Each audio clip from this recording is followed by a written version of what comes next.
자, 오늘 말씀을 같이 나누겠습니다. 오늘 말씀은 예레미야 35장 5절에서 10절까지 말씀을 읽겠습니다. 본문을 중간에 이렇게 딱 끊었기 때문에 내용을 정확하게 이해하기 쉽지 않지만 그래도 나중에 말씀을 통해서 내용을 다시 한번 설명을 드릴 테니까 교독하겠습니다. 저와 여러분이 한 절씩 교독해서 성경을 보겠습니다. 내가 레압 사람들의 후손들 앞에 포도주가 가득한 종지와 술잔을 놓고 마시라 권하매 그들이 이르되 우리는 포도주를 마시지 아니하겠노라. 레갑의 아들 우리 손조 요나답이 우리에게 명령하여 이르기를 너희와 너희 자손은 영원히 포도주를 마시지 말며 너희가 집도 짓지 말며 파종도 하지 말며 포도원을 소유하지도 말고 너희는 평생 동안 장막에 살아라. 그리하면 너희가 머물러 사는 땅에서 너희 생명이 길리라 하였으므로 우리가 레갑의 아들 우리 손조 요나답이 우리에게 명령한 모든 말을 순종하여 우리와 우리 아내와 자녀가 평생 동안 포도주를 마시지 아니하며 살 집도 짓지 아니하며 포도원이나 밭이나 종자도 가지지 아니하고 장막에 살면서 우리 손조 요나답이 우리에게 명령한 대로 다 지켜 행하였노라. 아멘. 아멘. 아멘. 여러분, 가나안에 들어왔다가 또 하나님의 징계로 광야로 쫓겨나고 또 회개하고 다시 가나안에 돌아왔다가 다시 또 광야로 쫓겨나는 이런 인생을 살다가 한 생애가 끝나지 않게 되기를 바랍니다. 광야를 누구나 다 지나지만 그리고 가나안에서 하나님의 계획을 이루는 삶을 살아가야 합니다. 그게 하나님이 원하시는 거예요. 근데 이스라엘 백성들은 그렇게 하지를 못했습니다. 가나안에 들어갔다가 다시 광야로 쫓겨나갑니다.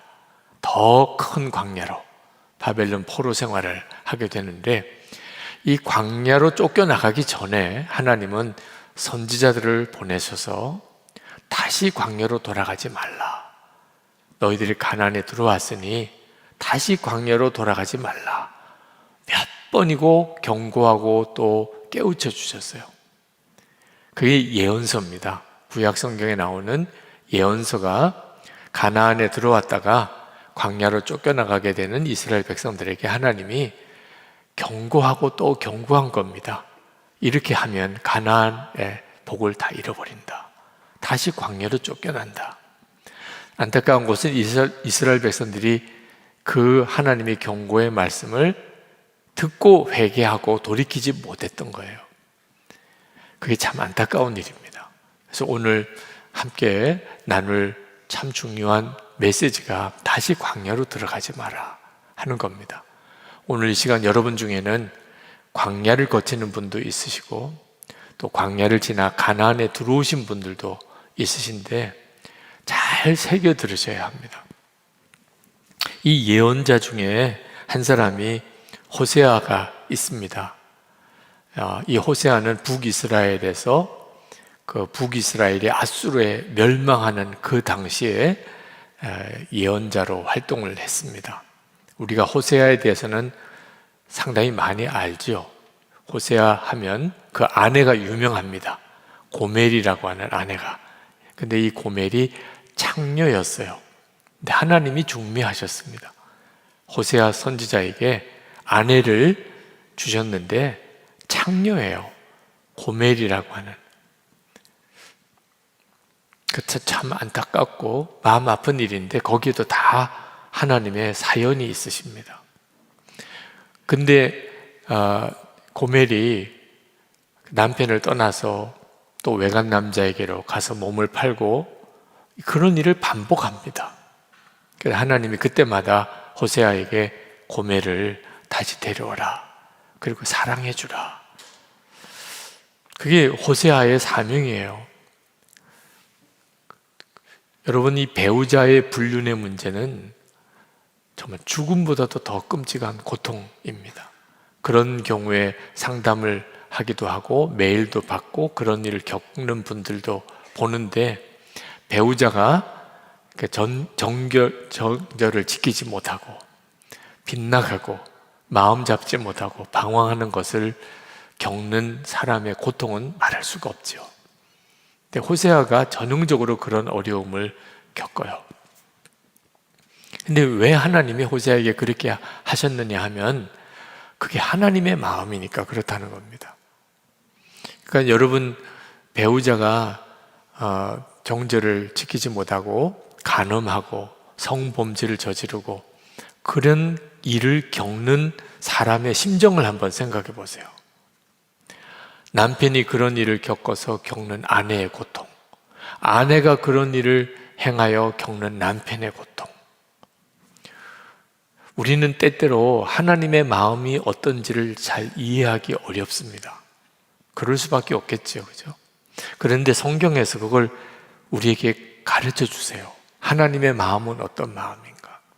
그러니까 하나님이 말로 설명을 다 할 수가 없길래 호세아에게 실제로 그 일을 겪게 하십니다. 사람들이 다 보잖아요. 그죠? 간음해서 몇 번이고 집을 나간 아내를 또 데리고 와서 사랑하고 살아야 되는 그 호세아, 남편을 보잖아요. 하나님이 그렇게 보여주시는 거예요.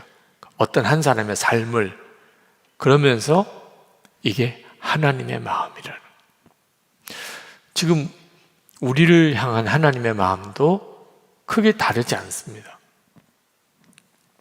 우리는 호세아서를 읽으면 호세아가 참 딱해요. 고멜 같은 이런 여자도 다 있나 그런 생각도 들지만 실제로 사실 성경을 잘 읽어야 하는데 우리가 고멜인 거예요. 호세아가 하나님이시고. 목사님 무슨 그런 막말을 하세요. 제가 얼마나 조신한 사람인데 저를 고멜이라고요? 여러분들이 다 그렇게 생각을 하실 거예요. 그래서 성경을 읽어도 정말 성령의 감동이 필요한 겁니다. 여러분, 세상에 산다고 그 세상이 좋아요. 돈 버는 거 좋아요. 좀 좋은 집 살고 싶고, 좋은 차도 타고 싶고, 그죠? 좀 마음껏 여행도 좀 다니고 싶고, 좋은 음식도 먹고 싶고, 좋은 옷도 입고 싶고, 사람들 인기도 얻고, 높아지고 싶고, 성공하고 싶고, 그게 다 고멜이에요. 고멜. 목사님, 그러면 그런 낙도 없이 어떻게 살라는 거예요? 우리가 그렇게 좋아하는 거, 그렇게 하고 싶은 거, 거기에 그렇게 마음을 두는 거, 늘 그 생각하고 사는 거, 그 대상이 사실은 하나님께로 가야 하는 겁니다. 하나님께로. 근데 하나님께로 가야 되는 그 내 관심과 생각, 소원, 열망, 그게 다 세상으로 가 있는 거예요. 우리가 하나님을 믿는 사람이고 예수 믿는 성도지만 그걸 깨달으면 내가 고멜이구나. 그러니까 내가 사랑을 쏟아야 될 배우자가 있어요. 남편이 있습니다. 근데 내가 다른 쪽에 사랑을 쏟고 있어요. 관심이 온통 세상에 있어요. 나를 웃게 하고 울게 하는 게 뭡니까? 우리가 살아가는 동안 막 웃게도 하고 또 너무 속상해서 울게도 하는, 그게 세상이라니까. 여러분 중에 정말 그렇다. 세상에서 높아지면 그렇게 좋고 세상에서 무시당하면 그렇게 서글프고 뭘 가지면 좋고 잃어버리면 그렇게 속상하고 더 높아지고 싶고 조금이라도 더 좋은 거 먹고 싶고 더 좋은 거 가지고 싶고, 그게 그렇게 큰 죄입니까? 이렇게 물을 수 있어요. 하나님을 안 믿는 사람에게는 사실 그게 무슨 큰 죄라고 말하기도 어려울 일이에요. 근데 우리에게는 그런 사랑과 관심을 온통 쏟아야 될 하나님이 계시거든요. 그런데 우리가 세상을 바라보고 살았으니, 그게 이스라엘 백성들은 선지자들이 와서 너희들이 간음했다, 너희들이 나를 버렸다, 그렇게 예언할 때 진짜 우리가 그랬구나, 이런 의식이 없었어요. 선지자들이 그렇게 말하는 그 선지자들이 너무 이상했어요. 그래서 선지자를 때리기도 하고 잡아 죽이기도 하고 그랬죠. 자기 자신에 대한 잘못에 대한 인식이 전혀 없었던 거예요. 오죽 하나님이 답답하시면 호세아에게 고멜 같은 여자와 결혼하게 하고, 그리고 집 나갈 때마다 가서 다 그 돈 배상해주고 그 고멜 다시 데리고 와서 그냥 집에 데려와서 그냥 얼굴도 안 보고 사는 게 아니고 사랑해주라. 하나님이 그런 마음이시라는 거예요. 하나님이 이스라엘 백성들을 결국은 이제 광야로 내보내게 됩니다. 도무지 돌이키지를 않으니까 어쩔 수 없이 광야로 내보내요. 근데 이 광야로 내보내는 일, 아수르에게 망하고 나중에 바벨론에 다 포로로 잡혀가는 이 일이 사실은 하나님의 사랑의 표현이에요. 그냥 버리면 되는 겁니다. 버리면 그냥 아수르에 그냥 다 망해버리면 되는 거예요. 그죠? 바벨론에 다 망해버리면 되는 거예요. 굳이 살려서 또 포로로 왜 데려갑니까? 그 포로로 데려가는 일은 다시 회복시켜 돌아오게 하려고 가는 거거든요. 그러니까 고생은 말할 수 없는 고생이지만 사실은 그게 호세아가 고멜을 다시 집으로 데려오는 것과 같아요. 여러분 한번 고멜의 심정을 이해하기가 쉽지 않으시겠지만 그래 본 적이 없잖아요. 그죠? 그러니까 고멜의 심정을 이해하기 어렵지만 호세아가 남의 남자 지금 만나가지고 좋아 지냈는데 찾아왔어. 여보 집에 가자. 그때 느낌이 어떤 느낌이겠어? 고멜이 얼마나 짜증스럽겠어요. 정말 그 남편 호세아가 얼마나 귀한 줄 모르고 자기 데리러 온 그 남편이 얼마나 그냥 짜증스럽고 얼마나 못나 보이고, 그죠? 그리고 그 남편 따라서 이제 집에 가요. 고멜이 좋았겠어요? 그 정말 자기에게는 복의 집인데, 그런데 그 집이 그렇게 싫은 거야. 그러니까 또 다른 남자하고 눈 맞아서 또 집 나가는 거죠. 이스라엘 백성들이 광야로 다시 끌려 나갈 때 심정이 어떻게 좋았겠습니까? 근데 사실은 하나님께서 다시 사랑을 회복시키시는 집으로 데려오는 거나 같아요. 왜? 광야는 어떤 것이냐면 하나님만 바라보고 살 수밖에 없는 것입니다. 뭐라도 좀 가진 게 있어야 뭘 그걸 의지하지요. 아무것도 가진 게 없어요. 오늘 이 시간 여러분 갈 집도 없고 가지고 있는 돈도 없고, 그리고 저녁에 성령 집회는 끝났어요. 그럴 때 여러분 어떤 심정이겠어요? 그냥 오직 주님이죠. 주님, 저 어떻게 해요? 집회는 끝나고 이제 교회에서는 나와야 되고, 그 심정이라니까. 광야로 가면 그러니까 오직 주님이에요. 오직 주님. 바벨론의 포로로 끌려간 이스라엘 백성들의 심령, 그게 뭐냐면 하나님이 다시 주님만, 하나님만 바라보게 만드시는 거죠. 하나님의 입장에서는 이제야 내가 너 얼굴을 보는구나, 이제야 내가 나를 보내. 그게 광야라니까요.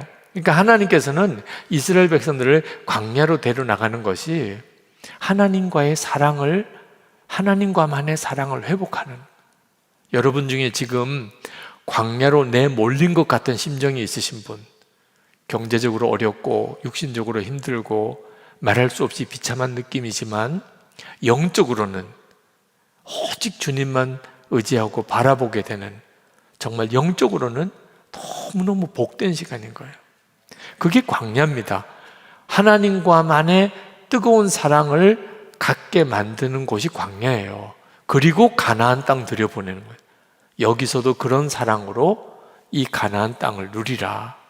거기는 집도 짓고 창고도 있고 뭐 농사 지어서 먹고 살고 뭐 창고도 더 늘리고 재산 늘리는 재미도 있고 뭐 이렇지만, 가나안 땅에서도 내 신랑은 하나님이에요. 하나님과의 그 뜨거운 사랑 가운데 가나안에서 살으라는 거죠. 근데 이거 잃어버리면 그만 가나안 땅 들어갔더니 그만 세상이 좋아가지고 바알을 섬기고 다른 남자한테 눈 돌리고 이렇게 되어버리지 말아야 된다는 거예요. 그러면 다시 광야로 가니까.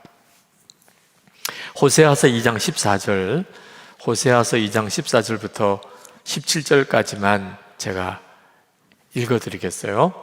그러므로 보라, 내가 그를 타일러 거친 들로 데리고 가서 말로 위로하고 거기서 비로소 그의 포도원을 그에게 주고 아굴 골짜기로 소망의 문을 삼아 주리니 그가 거기서 응대하기를 어렸을 때와 애굽 땅에서 올라오던 날과 같이 하리라. 여호와께서 이르시되 그날에 내가 나를 내 남편이라 일컫고 다시는 내 바알이라 일컫지 아니하리라. 내가 바알들의 이름을 그의 입에서 제거하여 다시는 그의 이름을 기억하여 부르는 일이 없게 하리라. 이게 이제 호세아에 주시는 하나님의 마음인데, 이스라엘 백성을 이제 광야로 내몰아서 거기서 하나님과 사랑을 다시 회복하겠다. 그건 이스라엘 백성들에게는 나라가 망하는 일이에요. 끔찍한 일이죠. 그렇지만 영적으로는 회복의 시간이라는 거예요. 요 내용을 그 메시지 성경, 풀어서 쓴 성경입니다. 그 메시지 성경에는 이렇게 옮겼어요. 정확의 내용을 여러분이 잘 이해하기 쉬운 식으로 메시지 성경에서 이렇게 풀었습니다. 이제 내가 하려는 일은 이것이다. 나는 처음부터 다시 시작하려고 한다. 그녀를 다시 광야로 데려갈 것이다. 우리가 첫 데이트를 했던 곳으로 나는 거기서 그녀에게 구애하며 장미 꽃다발을 선물할 것이다. 비탄의 골짜기를 희망의 땅으로 바꿔 놓을 것이다. 그러면 그녀는 어린 소녀였을 적 그랬던 것처럼, 막 이집트에서 나왔을 적 그랬던 것처럼 나를 대할 것이다. 그러니까 하나님은 이스라엘을 결국은 광야로 내보내시는데 그 하나님의 마음은 나하고만 지내자. 다시 그 우리 처음 사랑을 가졌던 그때 이스라엘에서 이제 출애굽해서 가나안 땅 들어가기 전까지 그때 우리 광야에서 너 나만 바라보고 40년 살았잖아. 그래서 너는 나만 믿기로 했잖아. 우리 그때로 다시 돌아가자. 여러분, 하나님의 심정을 잘 아셔야 돼요. 왜 우리에게 광야를 주실까? 세상에서 마음껏 누리고 잘 되게만 안 하시고 때때로 우리 삶을 확 흔들어 버리실까?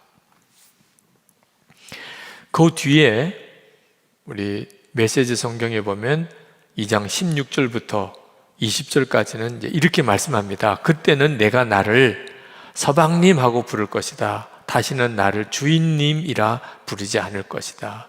나는 비누로 너의 입을 깨끗이 씻기고 입가에 묻은 더러운 거짓신들의 이름을 말끔히 지워 다시는 내가 그 이름들을 속삭이지 않게 할 것이다. 나는 너와 결혼해 영원히 같이 살 것이다. 영원히. 나는 사랑과 애정을 가지고 너와 정식으로 결혼할 것이다. 그렇다 내가 너와 결혼하고 너를 떠나지 않을 것이며 내가 떠나도록 내버려 두지도 않을 것이다. 너는 참으로 내가 하나님인 것을 알게 될 것이다. 지금 이스라엘 백성들이 가나안 땅 들어가서 도대체 무슨 잘못을 하고 있는 거죠? 이런 하나님을 완전히 잊어버린 거예요. 그리고 그 가나안 땅에서의 문화, 거기서 집 짓고 거기서 농사 짓고 사는 것에 그냥 완전히 도취되어 버린 거예요. 근데 요즘 우리들이 세상에서 사는 게 꼭 그와 같아요. 내게 신랑이 있는 건지, 그렇게 주님과 사랑의 교제를 나누는 거, 그런 건 너무 막연한 이야기예요. 그냥 하나님, 그냥 좋은 집 저한테 주세요. 좋은 차 타고 다니게 해주세요. 돈 좀 벌게 해주세요. 하나님, 나도 좀 이렇게 세상 사람들 앞에 본때 있게 좀 살아가게 해주세요. 해외여행도 한번 다녀보고 싶어요. 온통 우리의 마음의 소원은 이 세상에서 잘 사는 거. 온통 우리는 세상에 마음 다 빼고 사는 거예요. 내게 신랑이 있는 건지, 하나님과의 어떤 사랑의 관계가 내게 그렇게 뜨거운 어떤 관계 속에 내가 그렇게 살도록 되어 있는 것 자체를 다 잊어버린 거라니까요. 이스라엘 백성들이 이것을 실제로 바벨론에 가서 깨닫습니다. 그들이 바벨론에 가서 도대체 우리가 왜 여기에 와 있는 거지? 우리가 뭘 잘못한 거지? 그때서야 그들이 우리가 신랑이신 하나님이 계셨구나. 그리고 이제 예언자들의 예언의 말씀을 다시 새겨 듣게 돼요. 그리고 그들이 비로소 우리가 하나님을 잊어버렸구나. 그리고 지난날 자기들의 조상들이 가나안 땅에 들어와서 살았던 것을 가만히 돌아보니까 정말 하나님 앞에 말할 수 없는 죄를 짓고 산 거예요. 우상 숭배가 그렇게 큰 죄인지도 몰랐어요. 그래서 그들이 그것을 다시 다 성경으로 기록합니다. 그때 당시에 선포되었던 말씀들, 예언자들의 말들, 그런 내용들이 이제 구전으로만 전해오던 걸 다 기록으로 남기기 시작해요. 왜? 하나님이 반드시 우리를 다시 돌아가게 하실 텐데 그때 또 반복하면 안 되잖아. 그때 우리가 가나안 이스라엘 땅으로 돌아가서 그때 또 우리 후손들이 우리 선조들처럼 그렇게 살면 안 되잖아. 그래서 그들이 하나님 앞에 범죄했던 거, 잘못 살았던 거, 너무 비참한 거 다 기록해요. 여러분 성경 읽다 보면 어떻게 이런 게 성경에 다 나오지? 읽기도 민망한 내용들. 이스라엘 백성들이 하나님 앞에 얼마나 잘못 살았던 거, 죄 짓고 살았던 거, 그게 성경이에요. 구약 성경에. 그걸 왜 그렇게 기록했을까요? 바벨론 포로로 가서 그렇구나, 우리가 이렇게 잘못 살았구나. 잘 자란 것도 뭐 많았겠지만 그런 건 하나도 관심이 없어요. 그건 중요하지도 않다고 생각해요. 다시는 광야로 쫓겨나가는 일이 없어야 하겠기에. 이스라엘 백성들의 가장 놀라운 영적 부흥의 시절이 그 광야에서 바벨론 포로 시절에 일어났던 거예요. 그게 성경으로 우리에게 지금 전해지고 있는 거예요.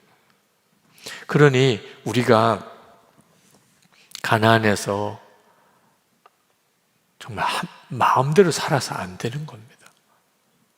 그저 하나님 앞에 나와서 힘들어요, 죽겠어요, 나도 좀 잘 되게 해주세요, 이렇게만 하나님께 기도하고 말 문제가 아닌 거예요. 나는 내 신랑 되시는 주님과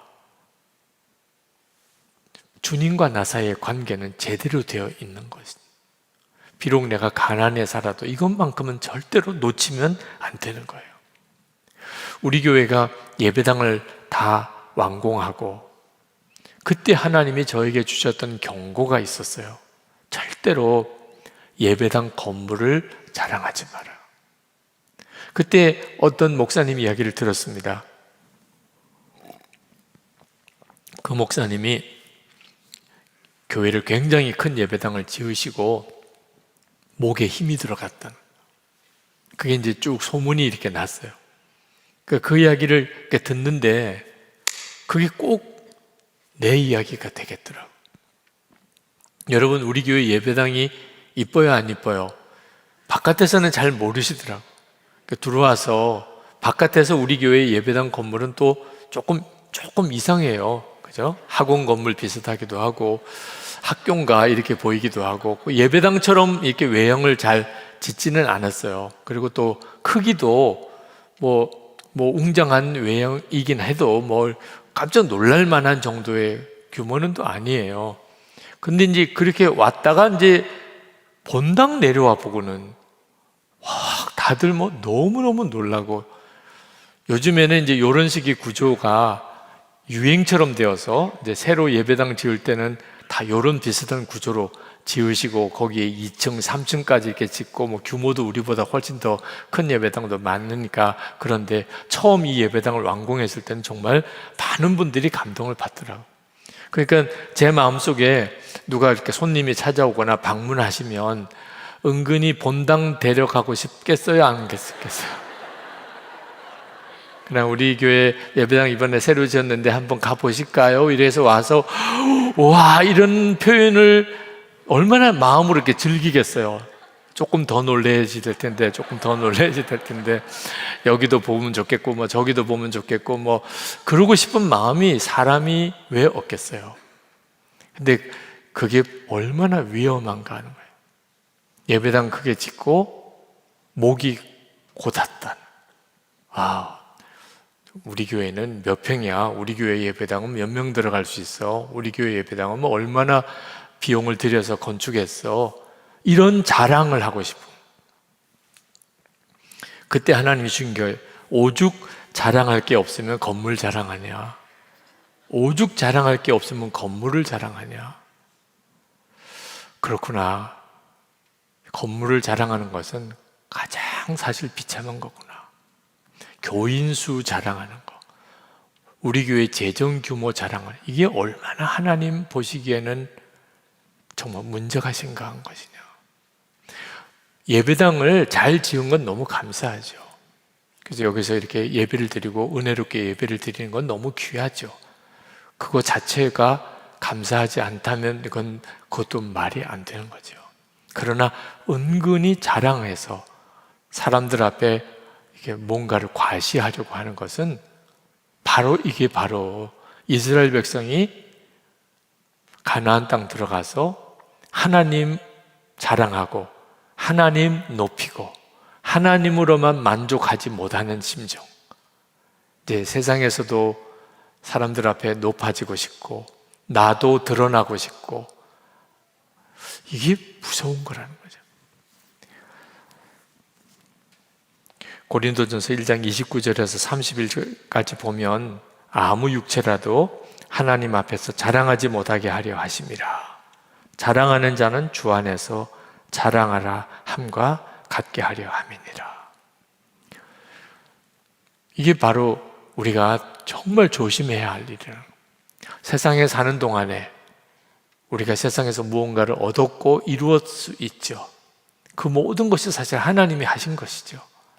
그런데 어느 순간에 하나님은 다 잊어버리고 말로만 그저 뭐 하나님의 은혜입니다, 뭐 주님이 하셨습니다, 그러고는 실제로는 자기가 높아지고 인정받고 평가받고 싶은, 그게 안 되면 좌절감, 그게 되면 교만한 마음. 이게 무서운 거예요. 그 깨닫지 못하면 결국은 하나님이 다 걷어가시는. 예레미야를 읽다 보면 레갑 족속에 대한 얘기가 나오는데 이게 오늘 본문의 이야기예요. 예레미야가 하나님께서 레갑 족속들을 불러다가 성전에 불러다가 그들에게 포도주를 마시게 하라, 그런 말씀을 하세요. 그래서 예레미야가 레갑 후손들을 성전에 불러다가 거기다가 포도주를 쭉 상에 진열해서 이제 포도주를 마시라고 그랬더니 그들이 우리는 포도주를 안 마십니다. 이 레갑 족속은 이스라엘의 정통 유대인이 아닙니다. 모세의 장인 이드로의 후손들이에요. 이방인입니다. 근데 그들이 믿음 하나만큼은 유대인들보다 더 하나님을 믿었어요. 그 아합 왕이 그 예후를 통하여 아합 왕이 죽고, 그리고 이스라엘의 종교개혁이 한번 일어날 때, 그때 이 여호나답이라고도 하고 요나답이라고 하는 이 레갑 족속의 후손 중에 한 사람이 그 예후와 함께 이스라엘의 종교개혁을 일으킨 사람입니다. 근데 이 여호나답이 자기 후손들에게, 자기 족속들에게 영원한 규례를 주어요. 절대 포도주는 마시지 마라. 그리고 너희들은 집 짓지 마라. 광야에 나가서 거기서 장막을 치고 살으라. 농사 짓지 마라. 너희들은 양떼를 먹이는 목양을 하라. 뭐 이런 지시를 합니다. 다시 말하면 가나안 땅에 들어와서 가나안 땅에 살던 사람들처럼 살지 말라는 거예요. 그러면 가나안 땅에 왜 들어옵니까? 가나안 땅에 들어온 게 거기 들어와서 집도 짓고 농사도 짓고 그리고 포도주도 마시고 뭐 즐겁게 이렇게 지내는 그런 재미로 사실 가나안 땅 들어오는 건데, 이 요나답이 절대로 너희들은 포도주 마시지 말고 집도 짓지 말고 양떼를 치면서 광야에서 지내는 것처럼 그렇게 살으라. 그래서 예레미야가 포도주를 마시세요 그랬더니 우리는 안 마십니다. 무려 250년 동안 여호나답이 지시한 대로 그들은 그대로 지키고 살았던 거예요. 이 말씀이 왜 기록됐냐면, 이스라엘 백성들은 하나님이 그렇게 경고한 내용들 다 어기고 그렇게 살았는데, 이방인인 레갑 족속이 이 가나안 땅에 살면서도 가나안의 문화에 휩쓸리지 않고 그들이 오히려 여호와 신앙을 올곧게 지키려고 광야에서 사는 삶을 살았다는 거죠. 그걸 이제 드러내서 보여주시려고 하십니다. 그리고 이 레갑 족속이 영원히 하나님의 전을 섬기게 될 것이라, 이런 엄청난 복을 예언을 하게 해주세요. 그 여호나답이 이스라엘 백성들이 가나안 땅 들어와서 종교적으로 타락하는 것을 본 거예요. 그 아합 시대에 그 엄청난 우상숭배와 종교적인 타락을 실제로 목격한 겁니다. 예후와 함께 종교 개혁을 이룬 사람이에요. 그때 여호나답이 이렇게 가다가는 반드시 하나님이 이 이스라엘을 치실 것이다, 이대로 내버려 두실 리가 없다. 그래서 자기 후손들에게 너희들은 빨리 광야로 나가서 거기서 장막 치고 거기서 포도주 마시지 마, 그리고 양떼 치면서 이 가나안에 있는 이스라엘 백성들처럼 살지 마라. 그래서 분리를 시켜 놔준 거예요.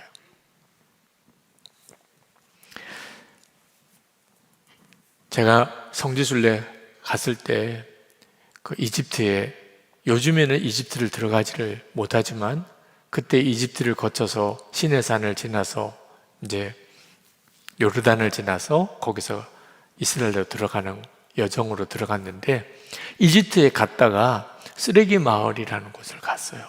그 쓰레기 마을은 콥틱 교도들, 이집트에 있는 자생적인 기독교인들입니다. 그 마가가 이집트에 복음을 전했어요. 그리고 순교합니다. 그리고 그 마가의 순교의 터 위에 기독교가 세워져요. 교회가. 그게 콥틱 교회입니다. 근데 엄청난 핍박을 당합니다. 이집트가 이슬람 나라니까요. 결국은 허락된 곳이 너희들이 쓰레기 마을에 가서 살아라. 그러면 예수 믿어도 괜찮다. 그래서 그들이 쓰레기 마을에 가서 사는 거예요. 아이들을 학교를 보내면 다 이슬람 교육을 받게 되니까 학교도 안 보내고 그냥 집에서 가르쳐요. 그래서 저희들이 성지순례 갔다가 쓰레기 마을로 안내해 주셔서 갔더니 뭐 난리도 아니에요. 진짜 쓰레기 천지예요. 이제 카이로에서 쓰레기들이 부대에 담겨가지고 오면 그걸 가지고 집 안에 들어가서 다 또 헤쳐가지고 그 중에서 먹을 만한 것, 쓰레기에 나오는 음식물 중에 그래도 먹을 만한 것을 추려서 먹어요. 도무지 못 먹을 거, 썩어버린 거, 그런 것들은 돼지나 짐승들한테 줘요. 간혹 가다가 온전한 빵이라든지 이런 게 나오면 그것도 팔아요. 참, 그 쓰레기에 나온 그래도 좀 온전한 거, 예를 들어서 뭐 봉지째 들어가 있다든지 뭐 이런 것들은 그걸 또 팔아요. 그렇게들 살더라고요. 이분들이 다 누군지 아십니까? 기독교인들입니다. 신앙을 지키려고 그들은 쓰레기 마을에서 살아야 되는 거죠. 근데 그 쓰레기 마을을 지나서 거기 정말 굴 속에 엄청난 예배당이 있는 걸 보았어요. 성 시몬의 교회, 콥틱 교회인데요. 제가 성지순례 중에 가장 먼저 엄청난 충격을 받은 것입니다. 그 쓰레기 마을 지나서 그 한복판에 있는 큰 바위산에 있는 성 시몬의 교회. 그때 성지순례 가셨던 우리 지금도 여기 계시기도 한데 그때 받은 감동은 말할 수가 없어요. 정말 기적의 현장이었어요. 그들이 애굽에서 살지만 믿음을 지키는 공동체를 그렇게 꾸려서 사는 걸 보았습니다. 미국에 갔다가 아미시 공동체라는 곳을 가본 적이 있습니다. 500년 동안이나 그들은 중세 시대 때 그 생활을 그대로 지켜가요. 현대 문명 다 거부하고 그냥 그 옛날 방식대로 삽니다. 요즘도 수백만 명이 해마다 관광을 하러 그리로 오고 또는 거기에 머물러서 마음의 평안과 회복을 얻고 가는 곳이기도 하다고 그래요. 그런데 이 아미시 마을이 한 번은 큰 이제 사건으로 뉴스 보도가 된 적이 있는데 2006년 10월 2일입니다. 그 아미시 마을 초등학교에 총기 난사 사고가 있었습니다. 찰스 로버트라고 하는 사람이 자기 딸이 태어나자마자 죽었어요. 그런데 그 아미시 마을의 초등학교 아이들이 너무 행복해 보이는 거예요. 실제로 그 아이들은 정말 그렇게 살더라고요. 근데 나는 이렇게 불행한데 너는 왜 그렇게 행복한 거야? 악한 영이 무섭지요. 그래서 그 행복해 보인다고 들어가서 아이들을 총을 쏴서 죽인 거예요. 그 자리에서 5명 아이가 죽고 5명이 큰 상처를 입어서 미국이 그냥 발칵 뒤집어진 아미시 마을에서 이런 일이 벌어졌다. 그래서 더 큰 뉴스가 되기도 했어요. 근데 그 사건보다도 더 큰 사건이 뭐였냐면 그 이후에 이 찰스 로버트가 아이들을 죽이고 자기도 자살을 해버립니다. 근데 문제는 가족들이에요. 그 가족들이 얼마나 불안하고 죄송하고 비참했겠어요. 근데 아미시 마을 사람들이 그 희생당한 희생자들의 가족도 위로하지만 범죄자인 이 찰스 로버트의 가족들도 동일하게 찾아가서 위로를 하는 거예요. 우리는 당신 미워하지 않습니다. 당신도 얼마나 큰 아픔을 가지고 있습니까? 두려워하지 마세요. 염려하지 마세요. 먹을 것 갖다 주고 회복을 위해서 도와주고 그게 이제 점점점 알려지면서 미국 사회에 또 다른 충격이 된 거예요. 그런 사건이 벌어진 것도 그렇지만 어떻게 이렇게 할 수 있나? 그 아미시 공동체가 어떤 공동체냐면 흔히들 그냥 중세시대 문화를 그냥 유지하는 공동체라고만 알고 있는데 그들이 그렇게 따로 현대 문명을 거부하면서까지도 모여 사는 이유는 하나님의 말씀 하나를 지키기 위해서입니다. 주기도문에서 했던 기도, 우리가 우리의 죄를, 우리에게 죄 지은 자를 사하여 준 것 같이 우리의 죄를 사하여 주옵시고, 요 계명 하나를 끝까지 지키려고 우리에게 죄 지은 자를 용서하는 그 삶을 지키려고. 그러니까 아미시 공동체의 가장 중요한 핵심 가치는 용서예요. 나에게 죄 지은 자를 용서해 주는 것. 예수님이 십자가에서 자기를 십자가에 못 박는 이들을 향하여 저들의 죄를 사하여 주소서, 자기 죄를 알지 못함이니이다. 스데반 집사가 돌에 맞아 죽으면서 하나님 이 죄를 저들에게 돌리지 마옵소서.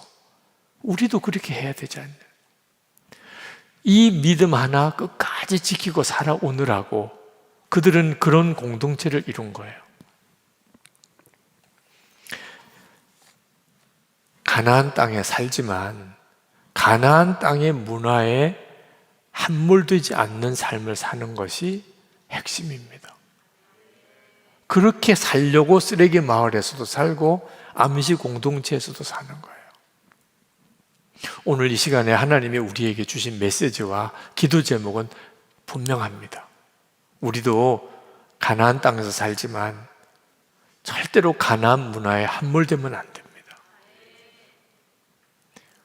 그러면 다시 광야로 쫓겨나가요. 그러나 우리가 레갑 족속처럼 그렇게 살 수는 또 없잖아요. 아미시 공동체처럼 그렇게 모여서 지낼 수도 없는 거 아니겠어요? 쓰레기 마을에서 사는 것도 답은 아닌 거 아니겠어요? 하나님께서 우리가 가나안 땅에 들어와 살면서 가나안에 함몰되지 않고 믿음을 지킬 수 있는 길을 열어주셨어요. 저는 그 말씀을 여러분에게 정말 드리고 싶은 거예요. 사실 이 호세아기에 있어서 고멜은 버리면 되는 겁니다. 법적으로나 당시 문화로나 당연한 일이에요. 고멜을 왜 데려옵니까? 고멜을 그냥 버리면 끝나는 거죠. 그러면 행복한 건가? 하나님을 보면 그렇지 않다는 거예요. 하나님이 우리를 보실 때 버리면 끝나는 거예요. 지옥 가도록 내버려 두면 되는 거죠. 지옥 갈 그런 사실 사람들이에요. 생각하는 거나 말하는 거나 그렇게 이기적이고 욕심투성이고 세상만 좋아하고 그렇게 은혜를 받고도 믿음으로 살지 못하고 그래 너희들은 그냥 지옥 가라. 하나님은 그러시지 못하시는 거예요. 그러니까 우리를 오늘도 이렇게 성령 집회 때 또 오게 하셔서 말씀으로 주시고 우리를 다시 돌이키려고 하시는 거예요. 왜 그러실까요? 첫 번째는 잃어버린 자식이니까. 그러니까 잃어버린 자식 아무리 못나고 그리고 죄 많고 부모 마음에 못을 박아도 다 버려도 부모는 못 버리는 거예요. 자식을. 그게 자식인 거죠. 그러니까 우리가 하나님의 잃어버린 자식이니까 그래 너 떠나가 너 잘라버려 나 더 이상 너 안 볼 거야 그런다고 부모가 행복하십니까? 데리고 있어도 속상하지만 내 버린다고 부모는 행복해지는 거예요? 그럴 수가 없는 관계예요. 그래서 하나님은 끝까지 우리를 다시 붙잡으시고 또 하나님과 우리 사이는 한 몸이 되신 사이예요. 잘라낼 수가 없는 겁니다. 여러분 머리가 마음에 안 든다고 잘라내고 팔다리가 마음에 안 든다고 잘라내고 눈이 잘못했다고 눈을 파내고 이럴 수 없잖아요. 내 몸인 걸. 그죠? 하나님은 우리와 한 몸이 되셨어요. 여러분이 성찬 받으셨죠? 그죠? 그때 무슨 말씀으로 떡을 먹고 무슨 말씀으로 포도주를 마셨나요? 이것은 너에게 주는 내 살이라. 이것은 너에게 주는 내 피라. 여러분이 한 번이라도 성찬을 받았다면 여러분과 주님은 한 몸인 거예요. 그러니까 내가 타락하고 죄를 지었다고 주님이 나를 잘라내지 않으시겠다고 그렇게 우리와 한 몸이 되신 거예요. 이 은혜가 우리에게 주신 은혜예요. 그래서 우리가 가나안 땅에 살아도 광야로 쫓겨나가지 않는 삶을 살 수 있게 되는 겁니다. 레갑 족속들처럼 또는 쓰레기 마을에 사는 이집트의 콥틱 교도들처럼 아미지 공동체처럼 그렇게 안 살아도 우리가 이 세상에 살면서 직장 다니면서 시집장가 가고 아이 낳고 공부시키고 사업도 하고 하면서도 하나님의 자녀처럼 하나님의 백성처럼 살 수 있는 거예요. 뭐 때문에? 우리 안에 오신 주님 때문에. 우리 안에 오신 주님을 진짜 믿을 때, 우리 안에 오신 주님을 진짜 믿을 때 다시 무슨 우리끼리 모여서 무슨 공동체를 만들고 산속에 가서 살 필요가 없어요. 하나만 분명히 하면 돼요. 예수님은 지금 내 안에 오셨다. 내가 세상에 살지만 이 세상은 바벨론 같은 세상이지만 이 사실만 분명히 믿으면 다니엘처럼 애굽에 갔던 요셉처럼 살 수 있는 거예요. 그래서 예수 동의 일기를 쓰자고 하는 겁니다. 예수 동의 일기를 쓰는 이유가 뭡니까? 주님이 잊어버리지 말자. 하루를 살았으면 오늘 하루도 주님이 나와 함께 계셨고 이걸 잊어버리지 말자는 거예요. 잊어버리는 순간에 우리는 광야로 쫓겨나갈 형편이 됩니다. 세상에 살면서 주님 잊어버리면, 주님이 나와 함께 계신 거 잊어버리면, 그러면 우리는 그냥 정신없이 세상에 휘둘려 살게 돼요. 설교를 들어도 성령 체험을 해도 우리의 삶은 안 바뀌어요. 예수님이 내 안에 계신 것을 항상 기억하고 주님과 늘 동행하지 않으면, 그러면 우리는 세상 사람처럼 살아요. 그게 무서운 거예요. 세상 사람처럼 살게 되는 거. 이번에 책 한 권이 어제 출간이 되어서 가져오셨는데, 날마다라는 책입니다. 제목에 은혜가 되지요? 우리 교우들은 은혜가 되실 거예요. 왜? 계속 들었던 이야기가 그 내용이니까. 날마다. 이 책의 추천사를 부탁을 받고 제가 원고를 쭉 읽는데 깜짝 놀랐어요. 어쩌면 하나님이 같은 은혜를 이렇게 주실까. 서승직 목사님이라고, 저보다는 좀 밑에 후배 되신 목사님이신데 정말 귀한 책을 쓰셨어요. 우리가 신앙생활 하면서 왜 삶은 안 바뀌나? 왜 세상 사람처럼 살게 되나? 은혜를 못 받아서 그런가? 성령 체험이 없어서 그런가? 그렇지 않다는 거예요. 날마다 보고 듣는 것이 세상이면 아무리 은혜 받고 성경 많이 지식이 있고 성령 체험을 해도 세상 사람처럼 살게 된다. 날마다 보고 듣는 것이다. 그래서 날마다 주님을 바라보고 살자는 거예요. 날마다 주님을. 세상에 살지만. 아유, 목사님, 저 일기 쓰는 거 진짜 힘들어요. 여러분, 그렇게 말하지 마세요. 아주 하나님이 주님만 바라보게 해주시면 그러면 좋겠습니까? 그냥 꼼짝없이 병원에 누워서 주님만 바라보게. 아니, 하루를 지내고 일기를 쓰면서 주님을 바라보는 시간을 매일 가지자. 그거 너무 힘들어. 안 돼요. 그럼 하나님이 그럼 되게 해줄게. 그러면 꼼짝없이 그냥. 그러면 좋겠습니까? 이제 좀 철이 들어야죠. 다 우리에게 직장 생활도 하고 사업도 하고, 그리고 우리가 이 세상에서 우리가 많은 사람들과 교제도 하고 살면서도 늘 주님을 잊어버리지 않고 살기만 한다면, 그러면 충분히 우리는 가나안에서 하나님의 계획을 이룰 수 있다니까요.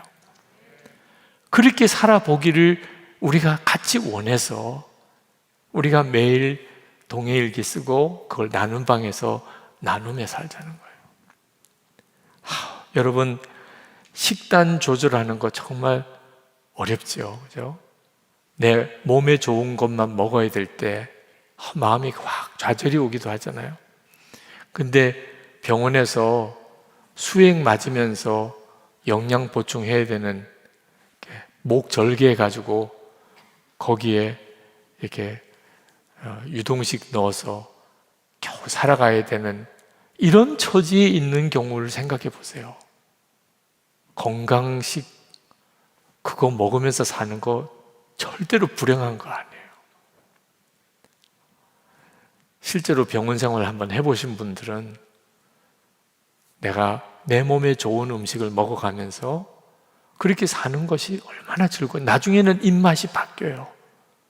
몸에 해로운 거는 더 이상 먹어지지도 않아요. 체질, 영적인 체질이 바뀌어야 돼요.